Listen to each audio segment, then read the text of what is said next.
উনি তখন বর্ষা কান্নার শখ ছিল তো, টালি বর্ষা বাজানোর জন্য কয়েকটা বিসি ইয়া করছে, আর একটা বিসি উনি এখানে রয়েছে।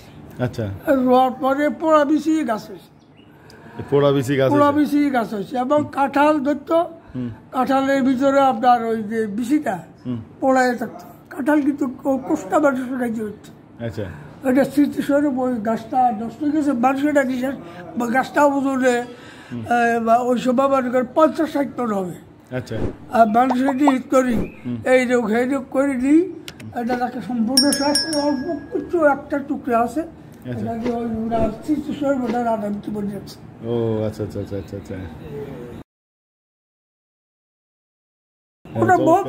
আপনি কি এলাকার? না, আমার বাড়ি হলো দোয়াবাঙ্গা মেহার। আচ্ছা, আপনি এখানে আসেন? না, আসি তো প্রায় সময় আসি, কয়েকবারে আসছি, হুজুর এখানে জিয়ারাত করতে আসি। আচ্ছা, ওনার সম্পর্কে মানে দু একটা ঘটনা যদি বলতেন। ওনার সম্পর্কে তো আর আমরা ঘটনা বলা সম্ভব না, হয়তো আমরা ওনার ইতিহাস সম্বন্ধে যতটুকু জানি শুনছি আর কি। আমরা উনি তো 360 আউলিয়াদের মধ্যে একজন, এটাই আমরা জানি। আর ওনার দুইটা কারামত যদি বলতেন। কারামত সম্বন্ধে তো আমার আইডিয়া নেই, আমরা একটু কম বয়সের পোলাভাই মানুষ, ওনারাই যা ভালো জানে। হয়তো আমরা ওই আল্লাহর ওলিকে বিশ্বাস করি বিদায় এখানে আসছি বা আসি, জিয়ারাত করি। মাশাআল্লাহ মাশাআল্লাহ। বুঝছি। তা আপনি আপনার বাড়ি কোথায়? এখানে সব সময় থাকেন নাকি এমনি? আমি মাজার জিয়ারতের উদ্দেশ্যে এখানে আসি। ও মাজার। আচ্ছা, একটু আমার সাথে বাইরে যাবেন, কষ্ট হবে আপনার? না। দর্শক, আমি দাঁড়িয়ে আছি শাহরাস্তি রহমতুল্লাহর মাজারের ভিতরে, একদম মাজারের মধ্যে। আসলে উনি 360 জন আউলিয়ার সাথে আসা একজন আউলিয়া। উনি এই শাহরাস্তির জন্য বা চাঁদপুরের জন্য আসলে কি বলতাম যে রহমতের ভান্ডার হয়ে এই শাহরাস্তিতে এসেছেন। এই শাহরাস্তি দিঘি এবং মাজার, ওনার যে এই যে দিঘিটা দেখা যাচ্ছে, দিঘি এবং মাজারটা কিন্তু চাঁদপুরের দর্শনীয় স্থান হিসেবে নির্ধারণ করা হয়েছে জেলা প্রশাসক। যাই হোক, এই শাহরাস্তি রহমতুল্লাহর মাজারে নিয়ে নানা কথা আছে, আধ্যাত্মিকতা আছে, কারামত আছে, অসংখ্য কারামত আছে, আসলে যেগুলো না বললে নয়। এবং এখানে আপনি যারাই আসবে, এই এলাকার মানুষ সবাই জানে, অন্ধের মতো বিশ্বাস করে। আচ্ছা, আপনি আমাকে দু একটা কারামত যদি বলতেন যে এই দিঘি নিয়ে, এই দিঘিতে ঘটে গেছে এরকম কিছু কারামত ঘটনা। এই দিঘিটার কারামত হইল এই সম্পত্তিটা টোটালি ছিল হিন্দুদের।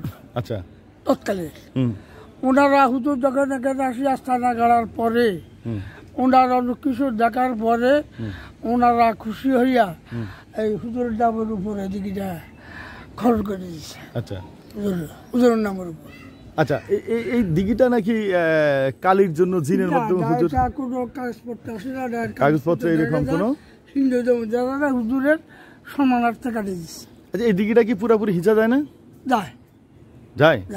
আচ্ছা, এই ছোট্ট পুকুরটা কি? ছোট্ট পুকুরটা তার মধ্যে মানুষ করে হুজুরে এখানে ইয়া করছে। আচ্ছা, এই দিঘি নিয়ে, এই দিঘিটা আসলে কত বড় হবে? কত বড়? 58-53 দিঘিটা। দিঘি তাই মানে অনেক বড়, অনেক বড়, অনেক বড়। আচ্ছা, এই এখন যে লোকজন আসে, হাজার হাজার লোকজন, এই এখনকার আসা লোকজন নিয়ে দুই একটা ঘটনা যদি বলতেন। এই যে লোকজন আসে, কেন আসে এত ভক্তবৃন্দ? এত লোকজন যায় আসে, পুরুষের থেকে মহিলারা বেশি আসে। আচ্ছা, ওনারা একটা নিয়ে আসে, বিস্কুট আনে, মিষ্টি আনে, ওই অনেক কিছু আনে, মিলাটি তলায় হুজুর কাছে কান্নাকাটি করি, গেলে বাড়িতে গেলে হয়তো গেছে নিজেদের আশা আছে, ওনাদের আশা আল্লাহ সফল করে দিচ্ছে। আচ্ছা, মানে করে তাই আপনি এরকম মানে দুই একজন পরিচিত লোক আছে আপনার যে প্রমাণ পাইছে যে এইরকম আশা? না, এমন ইয়া নাই। ওরা আসলে অত কথাবার্তা হইলে ওরা অত বলে আসছি, আল্লাহ আমার আশা পূরণ করছে। আচ্ছা, এইলো ওনার মাজার, এটা তো কবরস্থান। দর্শক, আমি যেটা এখন দেখাচ্ছি একটা কাঁঠাল গাছ দেখাচ্ছি। এই কাঁঠাল গাছটা কিন্তু সেই কাঁঠাল গাছ যে কাঁঠালের বিচি পাকার পরে বিচিটা ভাজা থাকে।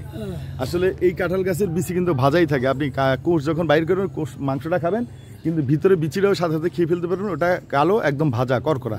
আসলে সেটা হওয়ার পিছনে হইলো এই শাহরাস্তি হুজুর মানে কাঁঠালের বিচি, ভাজা কাঁঠালের বিচি খাইছিলেন, এবং একটা বিচি উনি শখ করে এখানে মাটিতে পুঁতে গেছিলেন, সেখান থেকে একটা গাছ হয়েছে।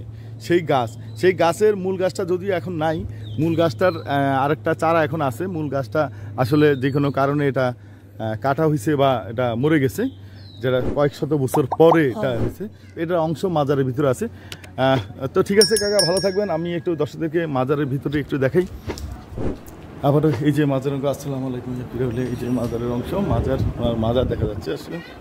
এই যে সবসময় এখানে দর্শনার্থী লেগে থাকে, এই যে ওনার মাজার। আর আমরা কিন্তু এই দিক দিয়ে কিন্তু আপনারা প্রবেশ করবেন, এটা হলো মূল গেট।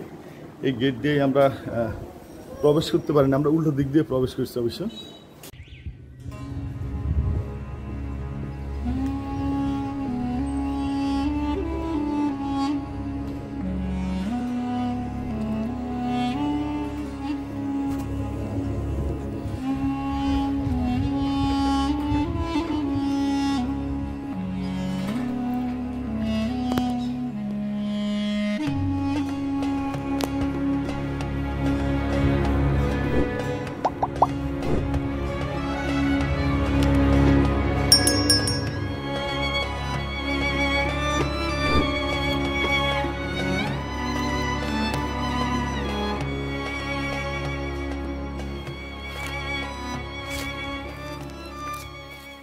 আর এখানে হলো মহিলাদের স্থান, মহিলারা ইবাদত করে।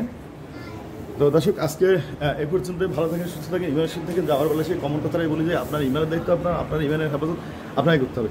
আসসালামু আলাইকুম।